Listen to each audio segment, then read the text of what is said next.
Today on the newscast, an update on that Iranian terror plot to target Israeli business people in Cyprus.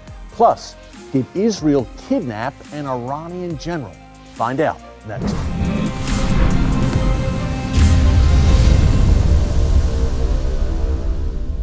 Hey folks, Erick Stakelbeck here. Welcome to the Watchman Newscast and welcome to Dallas, Texas. We are here for some very important TBN meetings. We've got some great news programming coming up for you very soon. There's your teaser. More details to come here on the newscast. You won't want to miss it. But up first today, a breaking update, new details on the story we first brought you yesterday about that Iranian terror plot, a plot engineered by the Iranian regime to target Israeli business people on the island of Cyprus. Now, you can check this out in yesterday's newscast in our archives. We gave you some details, but now we have more information. Some quick background. Israeli Prime Minister Naftali Bennett said yesterday, as did Israel's Defense Minister Benny Gantz, that what was initially thought to be perhaps a criminal case has now turned out to be an Iranian terror plot. The short story is that an assassin was basically casing the place, casing an office complex, we learned today. At first, reports were that Teddy Sagi, who is the fourth richest man in Israel, a multi-billionaire, that he was targeted in Cyprus, but now we are learning this was a much broader plot and indeed a terror plot. Teddy Sagi, was he targeted? Unclear at this point. What we do know is that this potential assassin employed by the Iranian regime was literally casing out an office complex in Cyprus where Israelis work. Now, we told you yesterday that some 3,500 Jews, many of them Israelis, live in Cyprus. It's under an hour's flight from Tel Aviv to Cyprus, so the Israeli business there makes sense. But the assassin had a Russian passport, but of Azerbaijani descent. We don't know his name yet. We do know he was arrested by authorities in Cyprus. He crossed over from the northern portion of the island, which is Turkish-controlled, into the southern portion where the Israelis lived and worked. So we do have things kind of fleshing out more, and more details are coming to light. But one of the interesting nuggets that emerged today is that perhaps this was a revenge plot by the Iranian regime. Revenge for what? Well, two things in particular, two incidents in particular. Number one, of course, in November 2020, the assassination of the father of Iran's nuclear weapons program, Moshen Fakhrizedah. Remember, he was eliminated outside of Tehran right around Thanksgiving 2020. Israel very likely behind that assassination of Fakhrizedah, which was a major blow to the Iranian regime.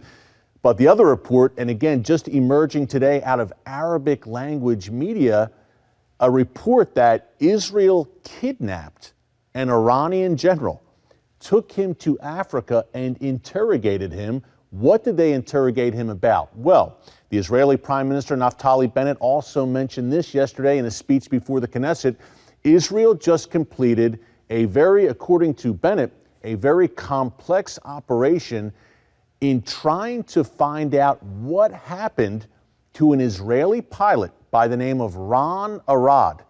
Now, Arad disappeared way back in 1986, 35 years ago. The plane he was traveling in crashed in Lebanon.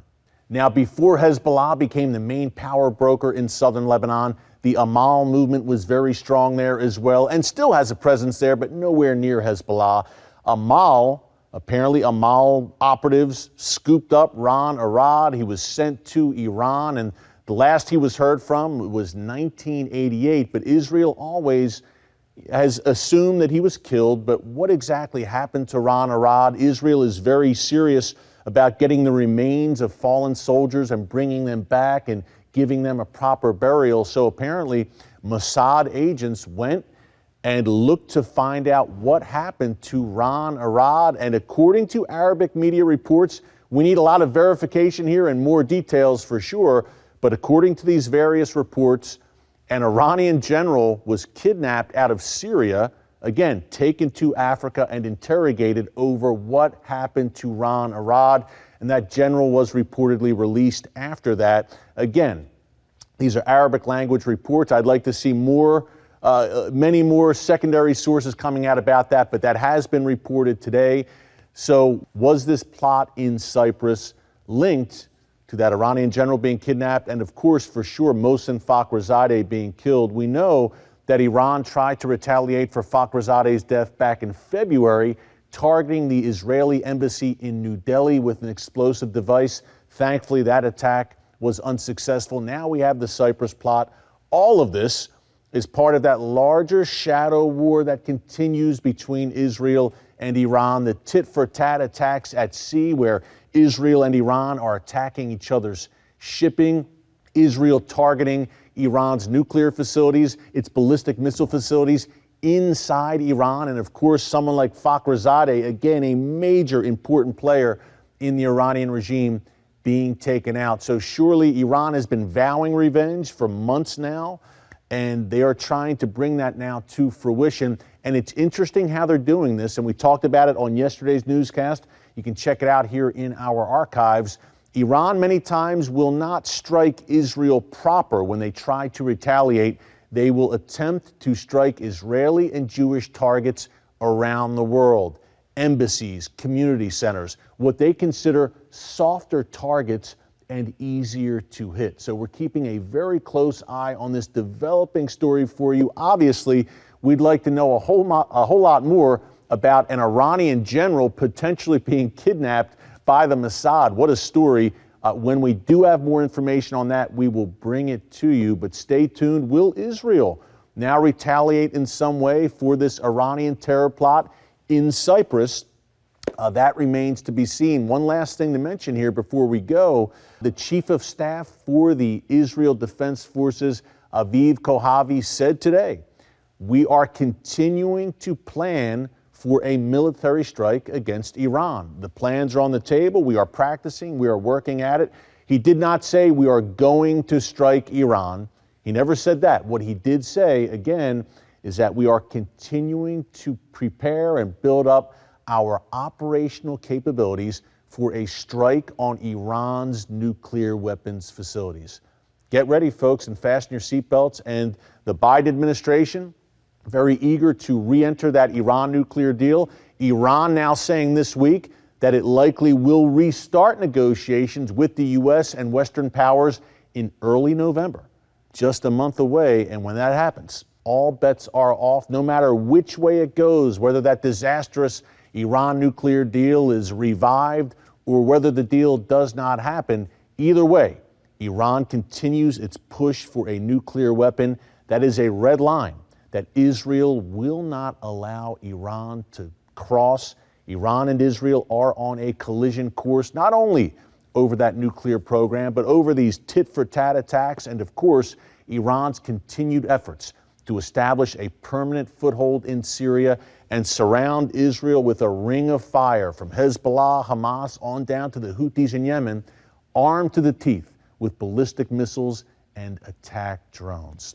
The good news about it is the God of Israel neither slumbers nor sleeps. He remains on the throne. Be encouraged. We will continue to bring you daily updates here on this developing situation. This plot in Cyprus seems to only be the beginning of the backstory that is going down here. So we'll have more on tomorrow's newscast, and a quick programming note: on Thursday, we will be live right here on the Watchman Newscast, 1 hour from 4 p.m. to 5 p.m. Eastern Time, a Watchman live stream. We'll get into all the latest Middle East news, prophetic news, and how what happens over there matters to you no matter where you live. Again, that's 4 p.m. Eastern Time on Thursday, and be sure to bring your questions. We will be doing a Q&A at the end of the live stream. Hey, thanks so much for joining us here today from Dallas, Texas. Until tomorrow, God bless you. And remember, never hold your peace. Hey everyone, thanks for checking out the Watchman Newscast. If you enjoyed this episode and want to see more, make sure you go ahead and hit the like button, click subscribe, and tap the bell icon to turn on notifications for new Watchman Newscast episodes every weekday.